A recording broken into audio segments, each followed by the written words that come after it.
हरे कृष्ण। हमने देखा अभी अभी कुछ एपिसोड्स पहले युधिष्ठिर महाराज और मार्कंडेय ऋषि के बीच में बहुत वार्तालाप हुआ। इस बीच में मार्कंडेय ऋषि ने बहुत ही सुंदर सुंदर छोटी छोटी कथाएं युधिष्ठिर महाराज को बताई, which are very very significant and important, कि वो ह्यूमन साइकोलॉजी, ह्यूमन माइंड और ह्यूमन बिहेवियर के ऊपर बहुत डीप एनालिसिस करती है। ऐसी कुछ स्टोरीज जो महाभारत में है हम आपके सामने बताने का प्रयास करेंगे। एक बार इंद्र एक ऋषि से मिलने गए जिनका नाम वाक था। ऋषि वाक ये बहुत ही सिद्ध व्यक्ति थे और बहुत ज्यादा उच्च कोटि के ज्ञान में परिनिष्ठ थे। जब इंद्र गए उनके पास में, जो ऋषि वाक थे तपस्या कर रहे थे, इंद्र को आते हुए देख करके उन्होंने इंद्र को पैर धोने के लिए पानी दिया, पीने के लिए पानी दिया और बैठने के लिए आसन दिया, कंदमूल फल दिए। इसके बाद में इंद्र ने वाक से पूछा कि मैं जीवन में सुखी कैसे हो सकता हूँ। इमेजिन, स्वर्गाधिपति इंद्र एक सिंपल से कुटिया में रहने वाले साधु वाक से पूछ रहे हैं मैं सुखी कैसे रह सकता।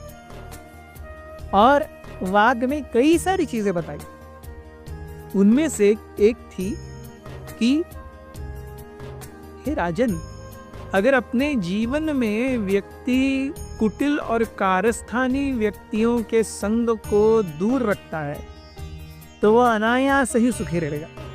उन्होंने कहा कि अगर अपने जीवन में बहुत ज़्यादा मेहनत किए बिना अपना जीवन चल रहा है, केवल रोटी कपड़ा मकान के लिए बहुत मेहनत नहीं करनी पड़ रही, then it's a very good situation.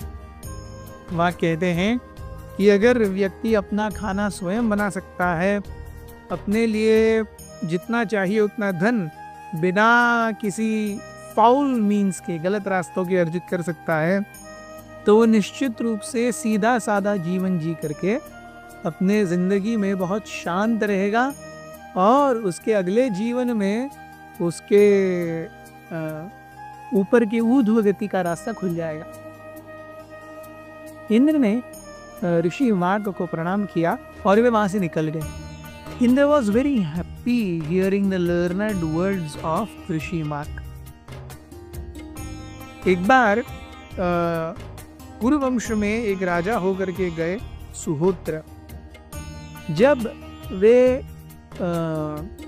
एक बार शिकार के लिए जंगल गए थे, जंगल से आते वक्त वापस वे उशीनर राज्य के उशीनर या महाराज शिबी से मिले। हम शिबी की कथा पहले सुन चुके हैं। दोनों ही पहाड़ के एक रास्ते से गुजर रहे थे जिसमें रास्ता इतना ही था कि एक ही रथ गुजर सके। अब दोनों एक दूसरे के सामने आए और रुके हैं, न ये पीछे जा रहे हैं न वो पीछे जा रहे हैं। बहुत समय बीत गया। वहां से नारद मुनि गुजर रहे थे। नारद मुनि ने ये ट्रैफिक जैम देखा और नारद मुनि उतरे और कहने लगे, अरे आप दोनों यहीं पर खड़े हैं, क्या बातचीत है। तो उस समय सुहोत्र महाराज ने कहा कि नारद मुनि, हम यहाँ पर एक ऐसे रास्ते पर हैं जहाँ पर एक ही रथ आगे बढ़ सकता है।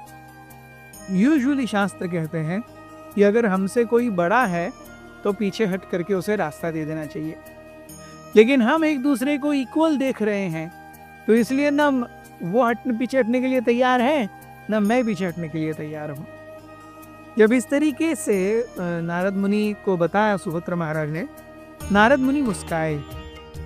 उन्होंने कहा कि मैं शास्त्रों से कुछ श्लोक उद्धृत करूंगा और इस मामले पर अपना व्यक्तिगत मत भी दूंगा। नारद मुनि ने कई सारे श्लोक बोले जिसका अभिप्राय ये था, जो कुटिल और कारस्थानी व्यक्ति होते हैं वो अपने से बड़ों के साथ भी दुर्व्यवहार करते हैं, लेकिन सही में जिनकी चेतना उच्च कोटि की है वो अपने से न्यूनतम लोगों के साथ भी बहुत सादगी से, नम्रता से और रिस्पेक्टफुली बर्ताव करते हैं। एक सही में हृदय से जो महान व्यक्ति है वो नैतिकता को कभी नहीं छोड़ता। हालांकि सामने वाला व्यक्ति बहुत ही कनिष्ठ और तुच्छ ही क्यों न हो, वो पूरी तरह से नीतिमत्ता को छोड़ चुका हो, लेकिन जो व्यक्ति अपने जीवन में नीतिमत्ता को फॉलो करता है वो ऐसे व्यक्ति को भी रिस्पेक्ट देता है। उन्होंने कहा, नारद मुनि ने एक और श्लोक कहा जिसका अर्थ ये था कि एक व्यक्ति की महानता केवल उसके उम्र से नहीं, उसके गुणों से होती है और उसने जो समाज के लिए सेवा की है उससे होती है। एक सही में गुणवान व्यक्ति दूसरे व्यक्ति के गुणों को और उसने की हुई सेवा को 100 गुना मल्टीप्लाई कर करके देखता है, अरे ये व्यक्ति कितना महान है।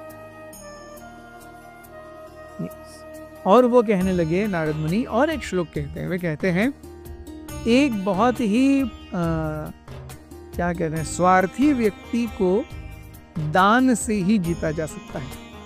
एक झूठे व्यक्ति को केवल सत्य ही पराजित कर सकता है।